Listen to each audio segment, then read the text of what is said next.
Good morning and welcome to the Leather Journey. We're going to continue our What Is series and or what are or what's the purpose of.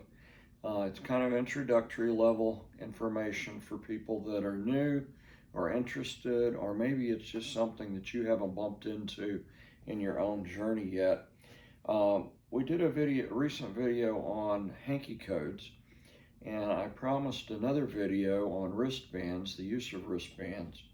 And I find, at least on the East Coast, and there are some differences as you move around the country and what different groups are doing, but I find at least on the East Coast, wristbands have become quite popular, not only in groups, but in clubs, at events.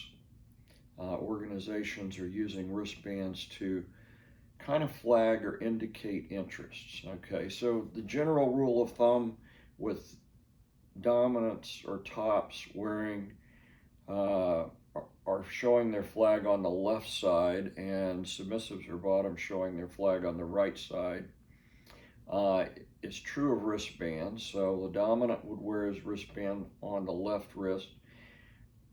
The bottom or submissive would wear a wristband on the right wrist. It doesn't have quite the flexibility of the hanky code, in that I don't see wristbands being worn on both wrists for the switches or the people that are willing to top or bottom. So just say, when you go to the club and you're offered a wristband, you kind of have to decide, at least initially, whether you're going to top or bottom that night. What's negotiated once you're inside, that's always open. But I see not a lot of consistency in the color scheme for what wristbands are used. So I would say when you go to a venue that's using a wristband system, be sure you're clear up front as to what each of the colors means and how they're worn and how they're supposed to be used and interpreted. And if nothing else, it's a conversation piece. It's a starting point to start up a conversation with someone else that might or might not end up leading to play, or even getting to know someone deeper in the beginning of a relationship. Who knows? But I'll just share some of the wristbands I've run into and leave it open for you to comment and share some of the wristband systems that you've experienced or run into. But one of the most simple ones is just green and red. Green at this particular club indicates free range, meaning that anyone could approach you. You're open to negotiating play, and that would be whether you're wearing it on the top side or wearing it on the bottom side.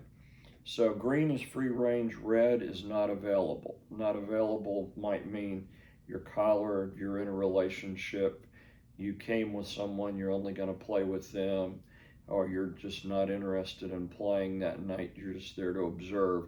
So it's pretty simple. It's like a light switch. It's on or it's off. If it's green, you're approachable. If it's red, you're not approachable. Pretty simple, straightforward. And then we get some clubs that are using much more complicated systems. Like I was in one where there were 5 different colors. Gold was dominant or top looking. White was sub or bottom looking.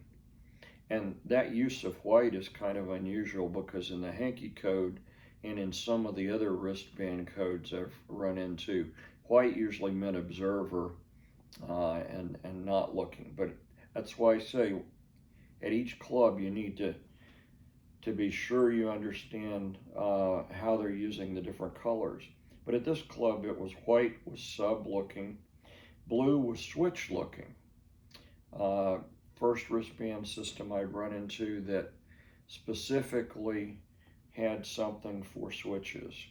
Red makes sense, not looking. And green was other. I'm not quite sure how green fits in with other, and I don't know what other meant, but that was what they had in their wristband instructions. So another group that I'm familiar with I had a 4-color system. Red was Dom, purple was S-type, green was switch, and white was observer only. And in that instance, the white's consistent with the way white's used in the hankie code. So there aren't any hard, fast rules for wristbands. I would encourage the groups that are thinking about using wristbands to KISS it, which is an acronym that stands for Keep It Simple, Stupid. Because if it gets too complicated, then people get confused and they forget that they might, misinterpret something. So keep it simple, make it fun, and I would, if it's possible, to look at the way you're using wristbands and compare those with the hankie code, and if it's possible to correlate those, I would encourage you to correlate them. White in the hankie code is observer or voyeur. So why not make white in the wristband code that you're using observer only, not approachable. Green, red, white, blue. Stick with primary colors and try to relate those to the hankie code. That way there's kind of a consistency there, and I think that would make things a little bit less confusing. I'm almost come to the opinion that some clubs use a color that's easily available in their local supply chain, and they don't necessarily do the research and try to connect those to the way colors have been used in the past to indicate certain kinds of preferences. But I'd say the modern day system is using more wristbands than relying on the hankie code. But you can walk into a wristband club and still wear your hankies if you're into leather and you like to flag your interest.